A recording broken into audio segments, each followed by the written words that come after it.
Qual é o balanço que dá para fazer até agora, Domingos? Eu gostaria que tu falasse um pouco da nossa participação aí. Tu que está em Dubai, né? Bom dia, amigo. Bom dia, Alex. É uma satisfação nós estarmos no Conexão. Estamos aqui em Dubai, sim, no aeroporto, indo para o Brasil, né? E só para certificar, me escutas bem? Muito bem. Um som quase de estúdio, um negócio impressionante. Se tu tivesse em Mostarda, não estaria um som tão bom, viu, Domingos? Mas então, Alex, de fato, a nossa participação... Primeiro, um bom dia a todos, uma satisfação falarmos com o Conexão Rural, contigo e todos os amigos aí da nossa região de Camaquã e todo o estado do Rio Grande do Sul e todo o Brasil, porque o nosso Conexão é muito maior do que hoje o estado. Mas, de fato, foi a COP mais importante de participação do agro brasileiro. Porque, como tu sabes, Alex, o assunto agricultura só entrou em pauta nas COPs em Glasgow há 3 anos atrás, com a questão das emissões dos ruminantes. Aquela velha história da aerotação do ruminante, né, que era o grande responsável pelas emissões.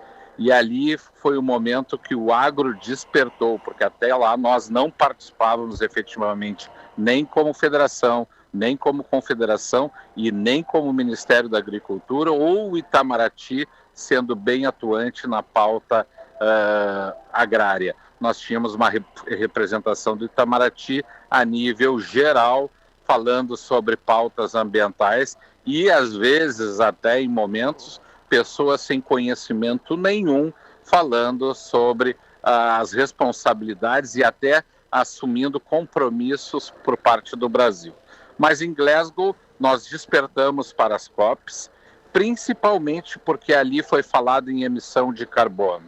E o que os nossos ouvintes, colegas produtores, Alex, têm que ter a noção é de que a pauta carbono ela é uma grande oportunidade para o agro. Porque só nós, através da agricultura, pecuária, a silvicultura, ou seja, a integração das atividades é que podemos mitigar, sequestrar ou até armazenar carbono. Nenhuma outra atividade econômica pode fazer isso. Ela pode mudar a matriz energética de um combustível para um combustível mais limpo, mas ela não sequestra carbono. Então, isto é o grande ponto que nós já em Sharm el-Sheikh conseguimos ratificar, nos posicionar e principalmente colocar a agricultura como questão de segurança alimentar.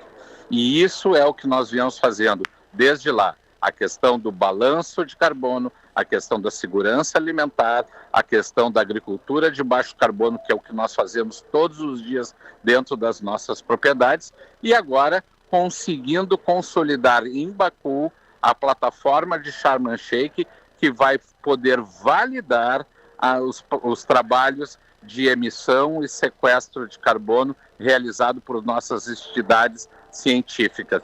E estaremos levando em Bonn, na Alemanha, o ano que vem, para consolidar aquilo que nós já somos. Primeiro lugar em transição energética, primeiro lugar em produção sustentável e resiliente, e mais do que isso, a consolidação da agricultura mais eficiente frente ao Código Florestal Nacional, que é o mais exigente existente no mundo. Estamos extremamente satisfeitos com que nós, em conjunto com a CNA e com a Embrapa e com o Itamaraty, conseguimos realizar em Baku. Pois é, eu gostaria de falar um pouquinho dessa participação tua aí, representando o Farsul, representando o CNA aí. Qual é a visão que eles têm? E claro, a participação tua, assim como a dos demais brasileiros, no sentido de ratificar, né, Domingos, a forma como nós tratamos aqui a agricultura. Nós somos preservacionistas por natureza. Isso vocês reafirmaram aí. E qual é a visão, na tua análise, na tua percepção e sensibilidade, que eles têm ainda da produção brasileira, Domingos? Eles desconhecem por completo a nível de sociedade como um todo. A equipe técnica dos países que fazem as rodadas de negociações internas frente aos presidentes das COPs e às comissões temáticas já ratificam a nossa posição. Vou te dar alguns exemplos, Alex, para que os nossos colegas produtores tenham a extensão desse conhecimento.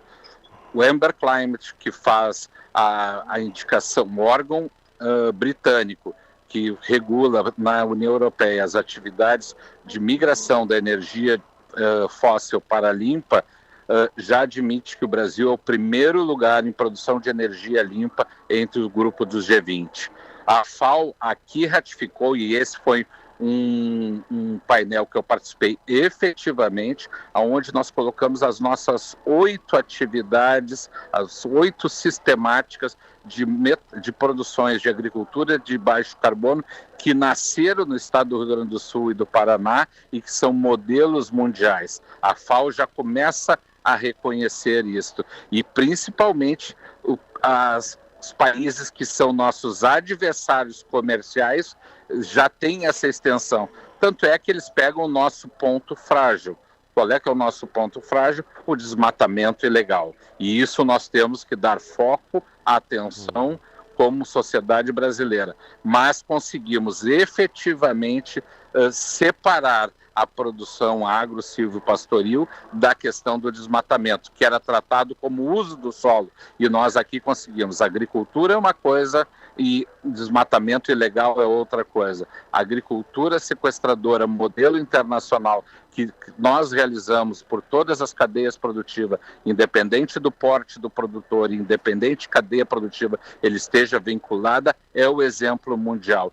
E isso fez com que o grupo de Bonn, que vai fazer a avaliação das métricas do hemisfério sul, porque vocês também sabem, o IPCC só utiliza dados do hemisfério norte. Clima temperado, com 2 a 3 meses de neve, que emite 20 a 25% mais de carbono nas atividades primárias do que nós aí no estado.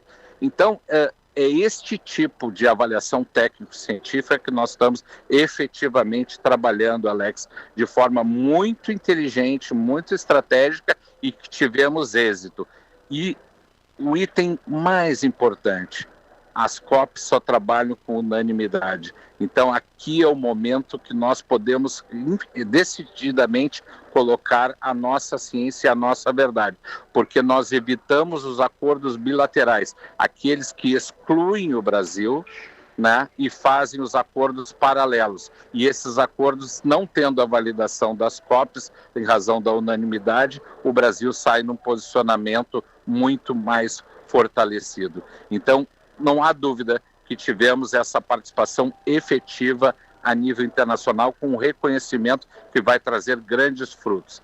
E mais, podemos também um outro painel interno, aí na preparação da COP30, colocar o Rio Grande do Sul frente ao bioma amazônico, onde participamos com a ABEMA, que é a Associação Brasileira das Secretarias de Estado, dos órgãos ambientais de Estado, onde estava o secretário do Meio Ambiente do Maranhão e do Tocantins, onde podemos apresentar a nossa pecuária de 300 anos, a nossa agricultura de quase 100 anos, em relação a eles que estão recém começando a entender e a executar o Código Florestal, a eles entenderem o que é a nossa realidade de reservação de água, de intervenção em área de preservação permanente, a nossa atuação como não presença de reserva legal, em razão de nós já termos as áreas consolidadas muito anterior ao Código Florestal.